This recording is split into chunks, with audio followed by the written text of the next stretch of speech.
Hi, this is Daniel Baldwin, and you are watching the Dominic Natty Show. What is your take on Alec's situation right now? I mean, who is to blame for this shooting?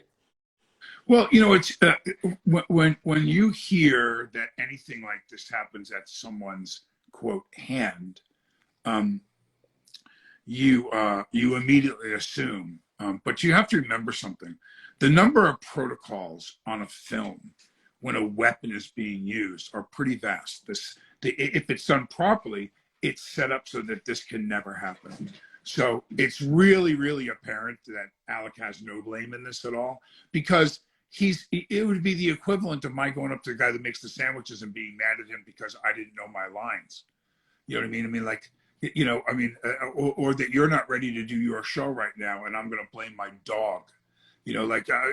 So and I know that sounds terrible because a life was lost and another Right. example, and but there's going to be, obviously, when it all comes out, a person on the set called an armorer, and Right. this responsible for the weapons. They usually own the weapons.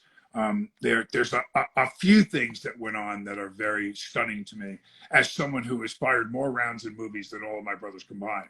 Right.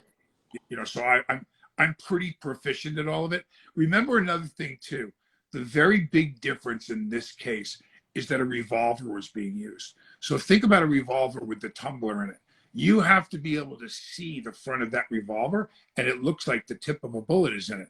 It's unlike an automatic weapon where it goes up in a clip and you don't see that a blank is in there. When you're using a revolver, you can see down the barrel, not the barrel of the gun, but the other chambers of the gun. So it's a different kind of blank that has to represent that a real bullet is in there. So it goes from the armorer, then it's handed over, and in this particular case, the way it's being reported is that the first AD then took the weapon and announced, holding it in the air to the set, this is a cold weapon. Now, a cold weapon to be announced by someone should mean that it was proven to him that he witnessed that the weapon was indeed safe before he would make that announcement and then hand it over to the actor. Remember, the actor's an idiot. They're not, they're there to do the acting. So, a number of protocols that have been made known to the public and known in this case exonerate Alec of any responsibility at all.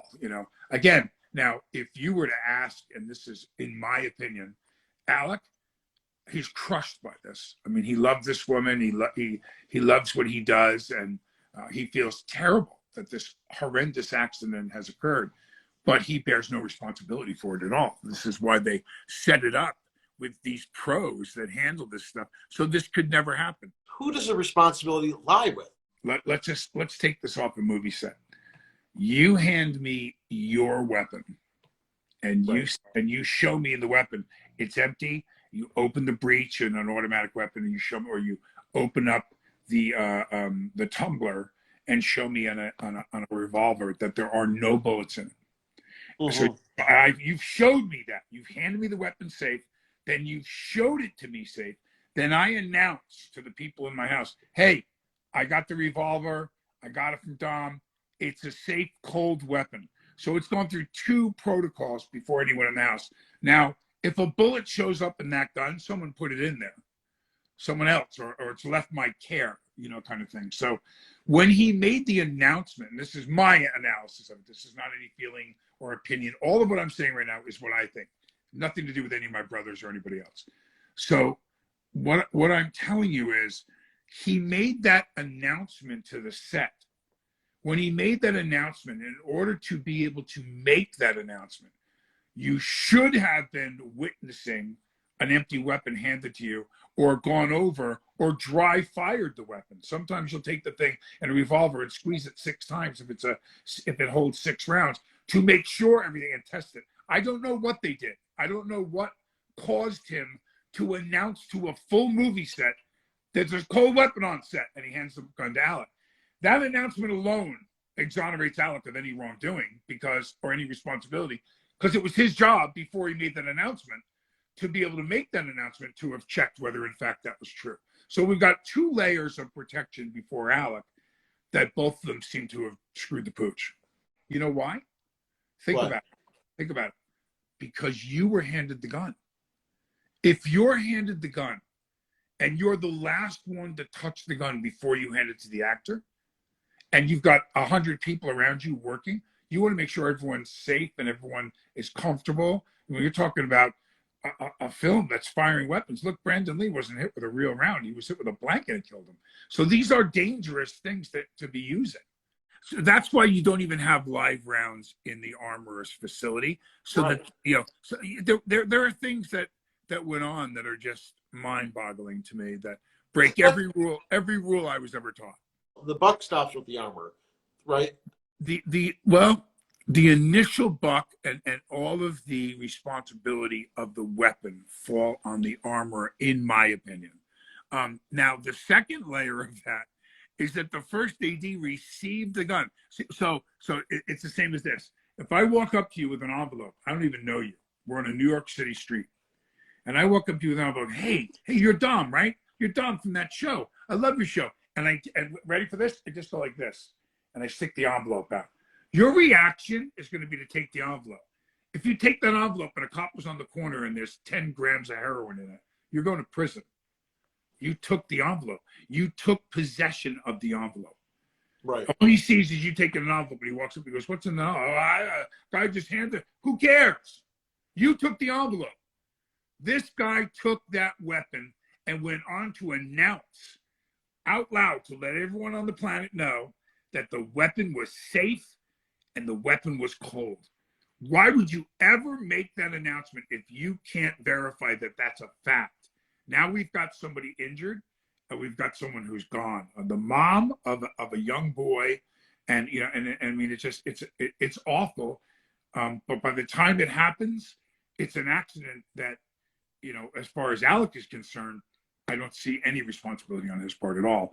These protocols are set up by these professionals that handle weapons and handle the safety of a set, so that it could never come to that.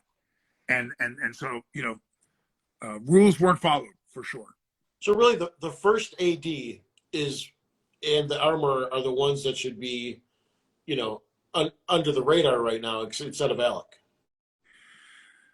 You know, Alec's got the name though, doesn't he? So let's go ahead and take Alec for his political views and his, you know, the many, many wonderful things that he's done for different charities and people, and his wife, and, you know, and let's see if we can't sensationalize this and go after Alec, who, you know, this is what he faces because he's opinionated and he's strong-headed, and he has really staunch views on certain things. And those people who don't like him will take advantage of him and persecute his wife. And, you know, just, there's so much going on in the world.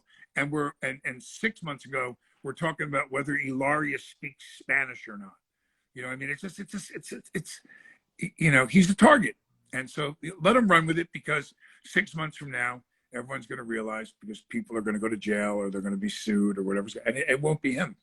So, are you saying that you think that maybe Alec is being attacked because of what? Because of his political views, or? Oh, for sure he is. Yeah, for sure. What political views? Let's not go there, bro. Let's not go there. What is the state of mind of the family? I mean, you've talked to Alec about this. I mean, how is he doing just mentally with all of this? You know, I can only speculate that if someone runs a red light in front of you, so you didn't run the red light, you're just driving along, and you hit a minivan and kill one of the kids in the minivan, no matter what, you were involved in a collision that took someone's life, a terrible accident that wasn't your fault. That's a really good analogy. How are you going to do, you know, with knowing that your vehicle took the life of someone, even though it wasn't your fault? So I can only imagine what he's going through. He's a dad. He's a good man. He's a good human being. He's my friend. He's my brother, and I love him. And this is one of those things that no matter what I do, I can't reach out, put my hand on his shoulder, and make it go away. I can't. If I could, I would. So, you know, he's facing the same kind of a situation. He's facing the loss of life in an accident that he was involved in, and you know, it's terrible. He really liked her. You know, he cared about her and her family, and he went to, you know, he spent some time with her family now, and but he can't. You know, you can't take that back. You can't take back, someone loaded that gun improperly, and it's very sad. Didn't have to happen. So he has spent time with the victim's family, right? Is that what you're like? Hey, bro, let's move on to something else. I mean, you have these movies coming up that you're filming with guns, right? So is this going to affect how you look at things in the future?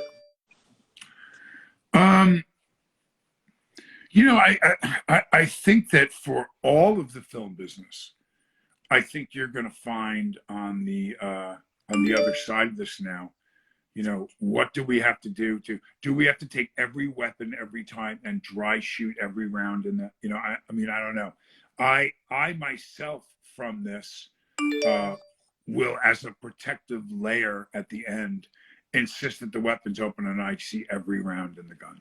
I would never take a gun from someone after realizing that these people are human. And I guess, there's some stories about the weapon was used to shoot live rounds in it the morning before or some nonsense, and they were shooting cans or doing. So I guess there are armorers out there that could actually find a reason why. Again, I thought it was illegal. I thought you weren't even allowed to have live rounds within a certain amount of distance of those weapons and stuff. But I guess again, it's not a guess, it's a fact that this can happen. So as an actor, I will take my own level of protocol to make sure that this never happens. I think you have a lot of things that you're working on. Well, let me tell you something. The PTS the Soldier story is from a dear friend of mine and my manager, Diana Carter, who a lot of people don't realize that Diana served our great country. She was in the military herself. It was a great honor for me as an actor, somebody who never served before, to be involved in a film that tells that story of how difficult it is, particularly when our men and women come home. I wanted to kill her because I wanted it to be done as a full-length feature. Right now it's not, and it should be. What are your plans for Thanksgiving? Do you guys all, you're all very busy, all the Baldwin brothers, you know what I mean? So do you guys ever all get together, or is that just impossible now? The Saturday after Thanksgiving, I will march my team onto the football field for the Turkey Bowl, the granddaddy of all bowl games. I still go out and play in it. Alec still plays in it. But we will be on that field playing in the Turkey Bowl, and nothing else really matters. You can win Oscars, you can win Golden Globes, you can win Emmys. The question is, did you win the Turkey Bowl or not? So the Turkey Bowl will take place at Central Square High School on Saturday after Thanksgiving, and I will be victorious. Yes, we still get together. Yes, we still play our family football game. Every brother and all their friends play, but we always round up a game. So now, do people get to watch this, or is this open to the public? Listen, what I wanted to do before we got too old was get me, Alec, Billy, and Steven, go to the Carrier Dome. Imagine how many people would come to this, and get Justin Bieber, his Canadian punk ass, and some of his friends to play me and my brothers and a couple of our friends in a like a flag or touch football game for charity. I bet you I could fill that Carrier Dome if Bieber shows up. Is there any way I could come and cheer you on? Dude, why can't you play? I'll play. I'm we will exchange 43. numbers. I'm about almost 300 pounds. I'll message you my number on Instagram. You are invited to play. Yes.